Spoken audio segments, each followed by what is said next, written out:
And believe it or not, there's only 4 hoses in the whole setup.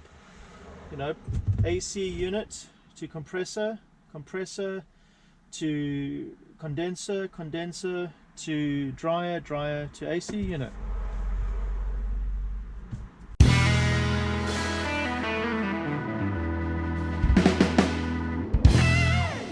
Unlike my installation, I recommend that you use a bulkhead adapter on both the Dash 10 and Dash 6. It will just make the installation so much cleaner and easier, because you could have all of your hoses crimped and then installed afterwards without having to do what I do and take the van back to have the one end of the hose crimped.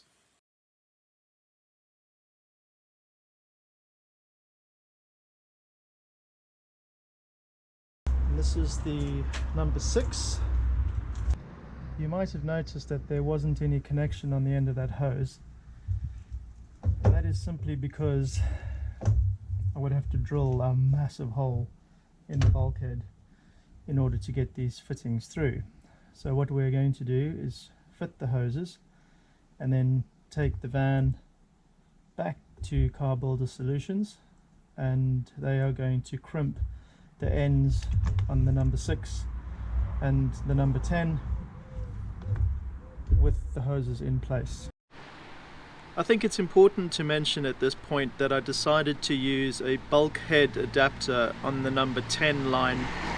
So the 2.5 meter length that I originally had for the Dash 10 AC refrigerant hose was therefore cut at the appropriate point so that I could mount the bulkhead adapter in place.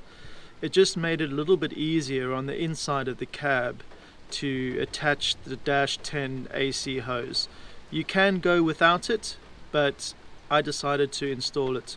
So I was having some trouble getting a grommet to fit into that hole for the Dash 10 AC line. So what I've actually decided to do is go for a bulkhead fitment. I wasn't planning on doing this originally, but this makes so much more sense. Oh, the big nut, if I can get it loose. There we go. The big nut will then, this will go through the bulkhead, and then the big nut will tighten onto the other side and leave the male thread for me to attach the female union on the other side. So I'll show you that in a moment. Just going to get this installed. And then this runs down to the AC compressor. So let's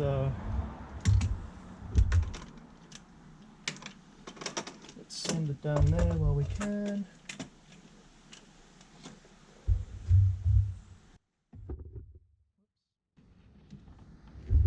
So that's going to go into there, like that.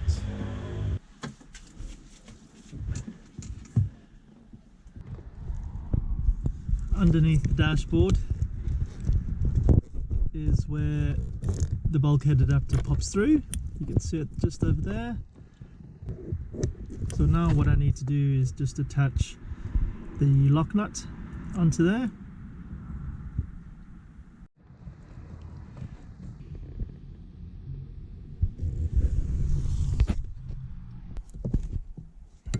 Got a big old 32mm spanner in there just to nip it up. Yeah. So yeah, fairly simple really in terms of the number of components. It's just getting all the bits and pieces together so that they are routed correctly, or efficiently I should say. Connect this up.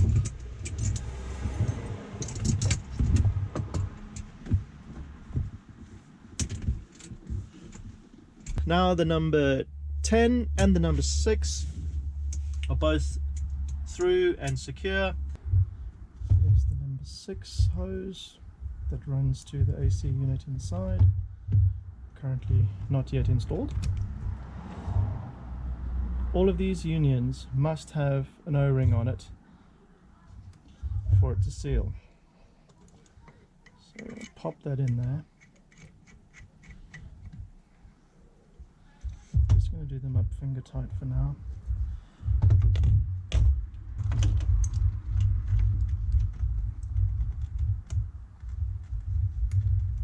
So that's where the dryer is going to sit.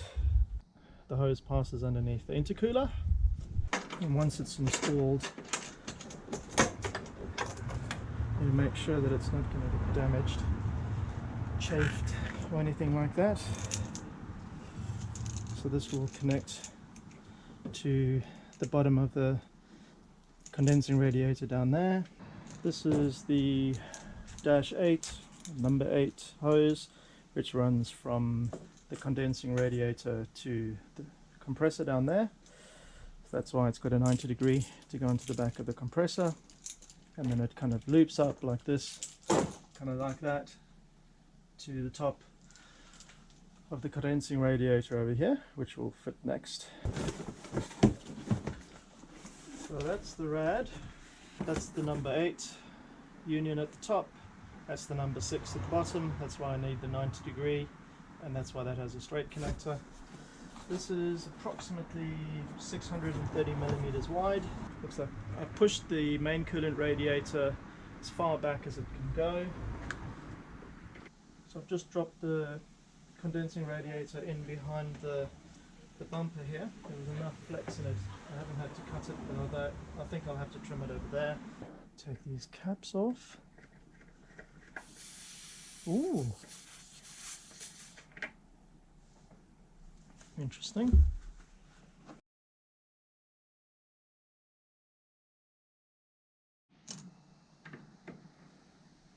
It's a 24 on the looks of things. I think this is going to be tight.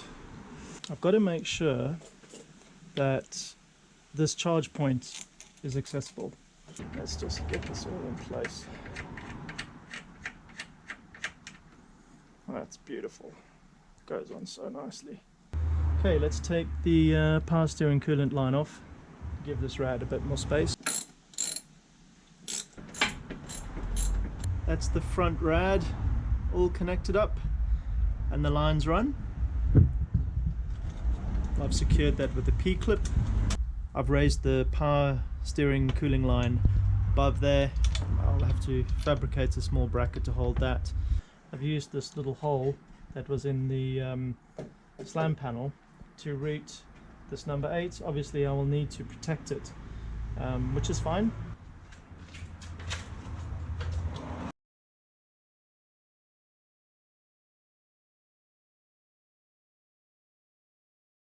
I need to make a bit more room behind the grille for the rad condenser, because these are touching one another. So I'm going to cut down all these fins.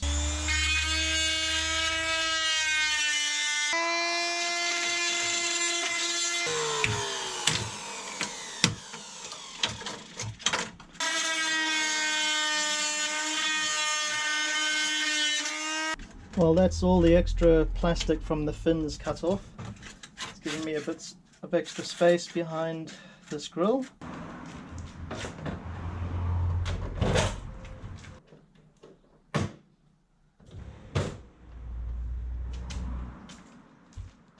Don't forget, like and subscribe so you don't miss the next episode of this AC install series.